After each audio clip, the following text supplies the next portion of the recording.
St. Peter's Basilica was really cool. We actually went there with Rick early in the morning before the line came, and we got to see everything inside.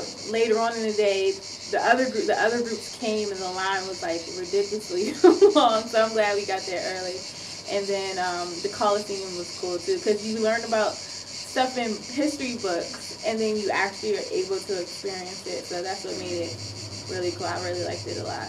But we've been to so many places. We went to Perugia, we went to Assisi, we went to Montepulciano. Actually, I think Montepulciano was one of my favorite days.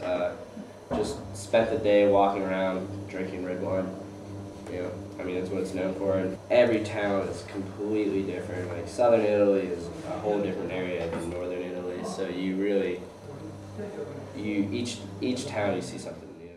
Yeah, I've been to Florence 3 times since I've been here, and we'll probably go back again next weekend for at least a day. As an art history major, it's like ground zero.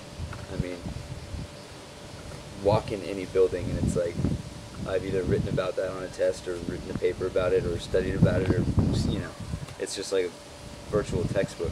I mean, that's one of the most magical things about Italy is just like, and here it's like whether it was in Rome or Florence or anything like that, it's like you're walking down the street and then all of a sudden you take a right or you take a left and it's like, oh well, there's the Pantheon. And it's like, oh well, the Duomo just popped out of nowhere. So I don't know, that's just like, that's one of the coolest things about Italy for me, is just like how years and years and years of history are just completely overlapped with everyday life. Well, we started out the trip with a really awesome trip to Rome, and I really loved it. There's so much to see as an art student. Seeing like the Colosseum and the Roman ruins and St. Peter's Basilica was just so amazing.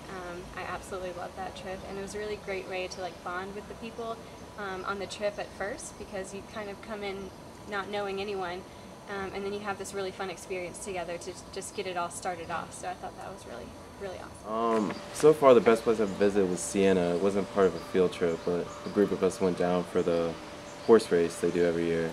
It was a great experience, just seeing all the Italians out there and kind of blending in with them. And really fun. I think the favorite field trip that I've been on was to Pienza and Montepulciano.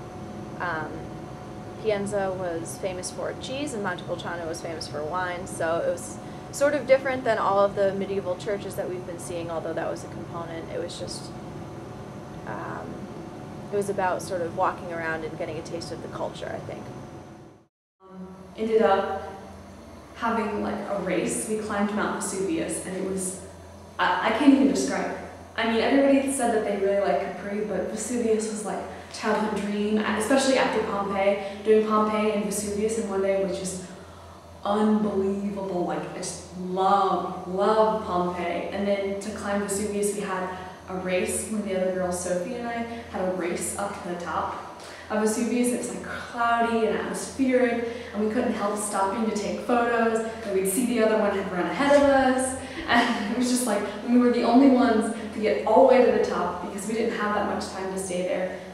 But it was totally worth it, and the crater was so cool, and sitting there and waiting for the clouds to go by so that you could get a better picture, and so everybody was just like snapping pictures madly, and I've used a lot of the pictures in my paintings. So it was definitely worth it, but it was so much fun because... This is my first study abroad experience. Italy is my first adventure to Europe. So I haven't ever experienced this kind of landscape or architecture. It seems like we've stepped back in time somewhere, and it's beautiful. I also enjoy walking through the cities and finding these amazing places. They just pop up at the end of these tiny little streets, you know. You wind down this little alley in Rome and all of a sudden there's the Colosseum, you know. It's just there. It just grows up out of the city and it's great. That's really different.